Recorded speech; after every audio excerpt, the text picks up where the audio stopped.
Hi guys, welcome back to our channel Finance for Beginners. Today in this video I'm going to show you how to check your balance in MetaTrader 4.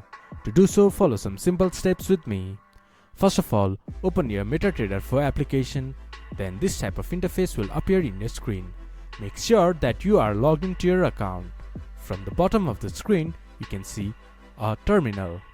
If this doesn't appear in your screen, just press Ctrl+T. Then it will pop up in your screen. From here, go to Trade. Then you can see your balance and equity and free margin. This is how you can check your balance in MetaTrader 4. This much for today's video. If you guys find our video helpful, please leave a like and comment. And do not forget to subscribe our channel and hit the bell icon.